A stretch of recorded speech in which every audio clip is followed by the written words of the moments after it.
China blocked a motion in the UN to designate Lashkar-e-Taiba terrorist Abdul Rehman Makki as a global terrorist.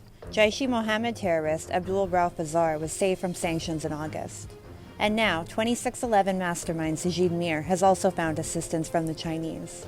China has blocked a joint India-United States attempt to blacklist Pakistan-based terrorist Sajid Mir under the 1267 Al-Qaeda Sanctions Committee of the UN Security Council as a global terrorist. China defends its actions as so-called technical objections based on procedural loopholes. However, it is an open secret that they have a clear pattern of protecting Pakistan internationally. Beijing's actions expose its hypocrisy and double standards when it comes to the international community's shared battle against terrorism.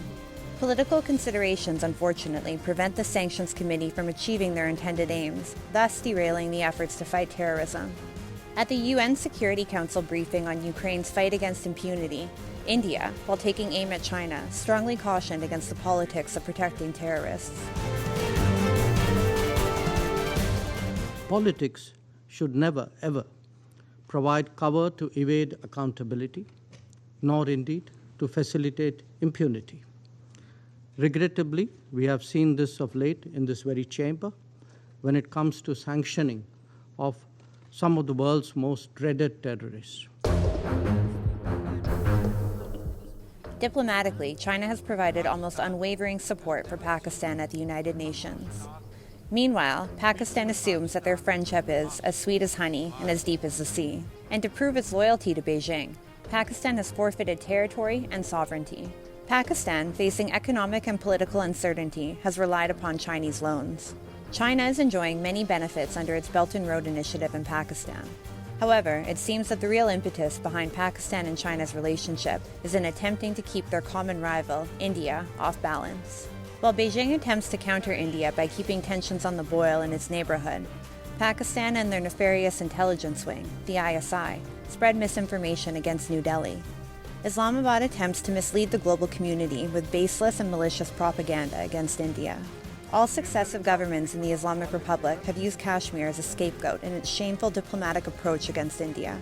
Pakistan continues to parrot its own flawed narrative on Kashmir globally as an attempt to divert attention from the state of affairs in their country and from their own actions.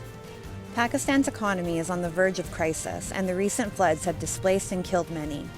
And still, Kashmir seems to be the topic of choice for Pakistan's leaders. A typical Pakistani case of mistaken priorities. A polity that claims it seeks peace with its neighbors would never sponsor cross-border terrorism.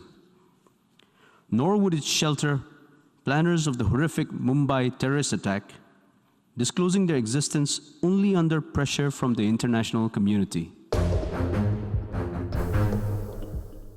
Blinded by Chinese promises of economic prosperity and friendship, the current government in Pakistan is destroying its chances of ever being viewed as legitimate in the global community. Pakistan can continue to ignore the needs of its people and tout its unfounded narrative against India. India will continue to prosper and will continue to hold Pakistan and China accountable globally.